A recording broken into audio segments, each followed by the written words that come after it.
소현세자가 죽은 이후 인조가 행한 일련의 조치들은 이 소현세자의 죽음에 인조가 개입된 것은 아닌가 하는 그런 의혹을 갖게 만듭니다.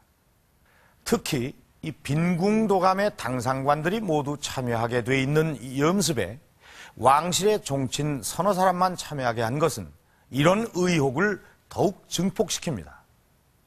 혹시 인조는 세자의 시신에 나타난 독살의 징후를 숨기고 싶었던 것은 아닐까요? 게다가 이 소현세자의 아들 석철을 유배지에서 죽게 한 것도 쉽게 납득할 수가 없는 일입니다. 조선의 왕위 계승은 장자승계가 원칙입니다. 맏아들로 세자를 책봉하고 그 세자가 죽으면 그 세자의 맏아들인 원손에게 왕위가 돌아갑니다. 그런데 인조는 둘째 아들인 복림대군을 세자로 책봉합니다. 이렇게 왕통을 바꾸는 무리수를 두면서까지 소현의 후손을 제거한 것입니다.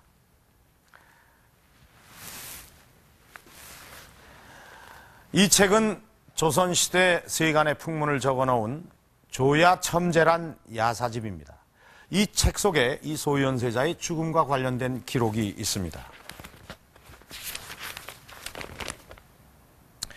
세자가 청나라에서 돌아와서 이 청나라 황제의 선물인 벼루를 인조 앞에 내놓자 화가 난 인조는 그 벼루를 집어 던졌고 소현세자는 그 벼루에 맞아 죽었다는 것입니다.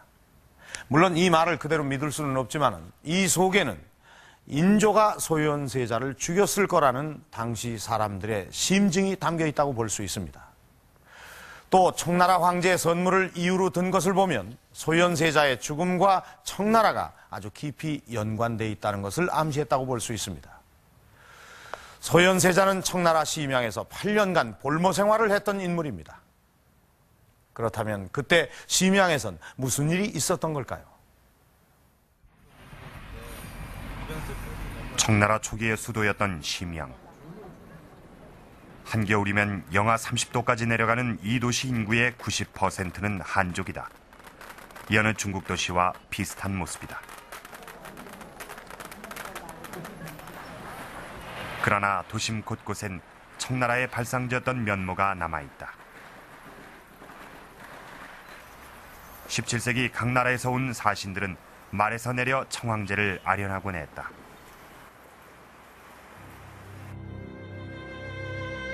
청황제의 옛 궁성 입구로부터 불과 100여 미터 떨어진 곳. 지금은 심양시 아동도서관으로 쓰이고 있는 이곳이 바로 소현세자와 복림대군이 8년간 억류당했던 심양관 자리다. 지금 그 심양관 건물은 남아있지 않고 특별한 표시도 없지만 조선의 세자가 살았던 곳으로 기억되고 있었다. 这是以前朝鲜管的一个旧址但是这个地方呢朝鲜那个朝鲜管那个旧址已经不存在了那个建筑物已经不存在了现在只是这个地方还在据历史书记载的时候是在这个地方 소현은 심양관 내에서 사실상 갇혀 지냈다. 출입을 마음대로 할 수 없는 것은 물론 조선에서 온 사신들도 제대로 만날 수 없었다. 그 상태에서 청나라의 회유와 협박이 계속됐지만 삼전도의 치욕을 눈으로 목격한 소현은 결코 청의 요구를 순순히 들어줄 수는 없는 입장이었다.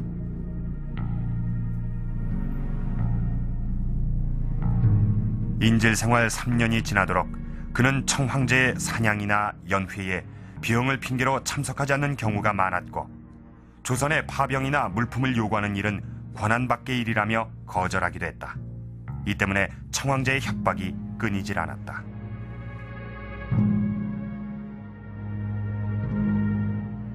부왕인 그 인조 아버지가 직접 이 청태종 앞에 무릎을 꿇고 항복하는 것을 목격한 그런 인물이죠. 그래서 그 자식으로서 정말 어떻게 보면 내가 꼭 아버지의 원수를 갖고 말겠다 이런 의식이 상당히 강경했을 것으로 판단이 됩니다.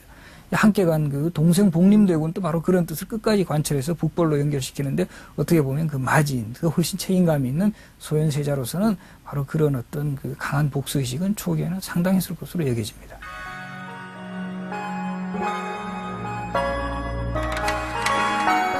그러나 청나라는 날로 강성해지고 있었다. 명나라에 의해 곧 망하리라던 예상을 뒤엎고 청나라는 강력한 제국으로 발돋움하고 있었다. 그 바탕이 된 것이 막강한 군사력, 유명한 팔기군이다. 만주족이라면 누구든 8개 중 하나의 기에 소속돼 있었다. 그것이 만주족의 호적이자 전쟁을 수행하는 단위였다. 수렵 생활을 통해 다져진 그들의 용맹성은 만주족 10,000명이면 무엇으로도 당할 수가 없다는 말을 만들어냈을 정도다.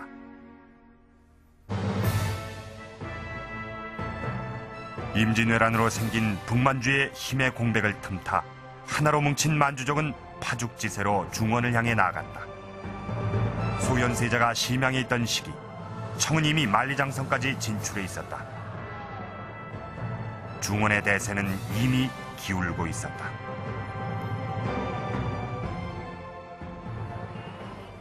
이런 상황에서 숙명 반청 정책을 지속하는 조선의 백성들은 엄청난 대가를 치러야 했다. 그때 이곳 남탑거리엔 포로로 잡혀온 조선인들을 사고 파는 노예시장이 형성됐다.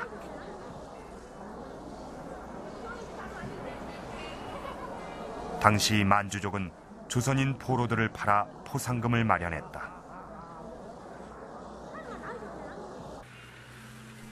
남탑거리 주변에선 팔려나가는 조선인들의 울부짖음이 계속됐다. 백성들의 처절한 상황을 보고 들은 소현세자는 조선의 활로를 새롭게 모색하지 않을 수 없었다.